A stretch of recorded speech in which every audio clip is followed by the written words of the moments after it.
एक जाटनी अपने खेत में गोबर पाट रही थी, अर्थात गोबर के उपले बना रही थी और साथ साथ मुंह से तिल चबा रही थी। तभी वहां से राजा का बिगड़ा हुआ नौजवान लड़का गुजरा। जब उसकी नजर उपले बनाती हुई उस नौजवान सुंदरी पर पड़ी तो उसने सोचा, क्यों ना इसके साथ थोड़ी ठिठौली की जाए। इस सोच के साथ वो अपने घोड़े को उसके थोड़ा करीब लेकर गया और उस जाटनी से बोला, तिल थापणी गोबर चाबनी ई गांव को के नाव, अर्थात तिल बनाने वाली और गोबर चबाने वाली इस गांव का नाम क्या है। जाट की लड़की भी बड़ी तेज तर्रार थी, उसने भी कुंवर को उसी ढंग से उत्तर दिया, सेल चढ़िया घोड़ा फर्क कावड़िया ताव गांव को नाम ई टेली, अर्थात राजकुमार पर चढ़े हुए घोड़े इस गांव का नाम टेली है। जाटनी की हाजिर जवाबी और उसके नहले पर दहले वाले जवाब को सुन राजकुमार के तन बदन में आग लग गई। वो ठहरा राजा का लड़का और वो मामूली से जमींदार की लड़की।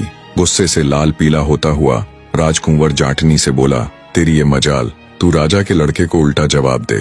मैं तेरे साथ ऐसी कहानी करूंगा कि तू सदा याद रखेगी कि तेरा पाला किससे पड़ा था। मैं तुझसे विवाह करूंगा और चौथे फेरे में ही तुझे छोड़ दूंगा।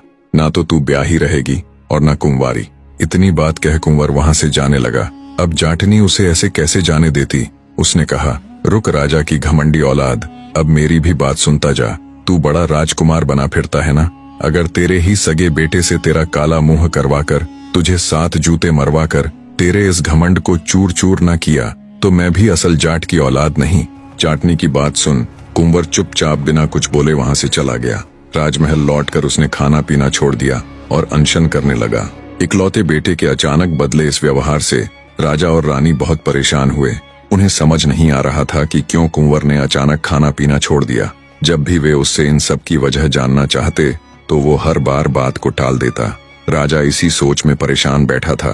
तब रानी ने उससे कहा, महाराज, नया खून है, अभी अभी जवानी में पैर रखा है, क्या पता कुछ ऐसा हो गया हो जिसे वो अपने माँ बाप के साथ नहीं बतलाना चाहता हो। राजा बोला, तो फिर क्या करे अब।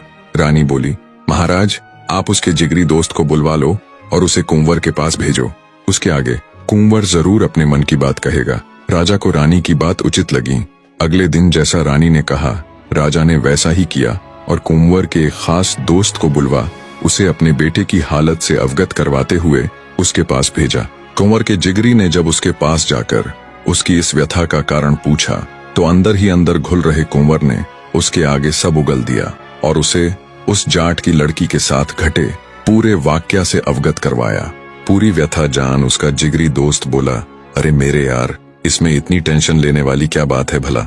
मैं अभी आपके पिता यानी महाराज के पास जाकर इस समस्या को हल किए देता हूँ।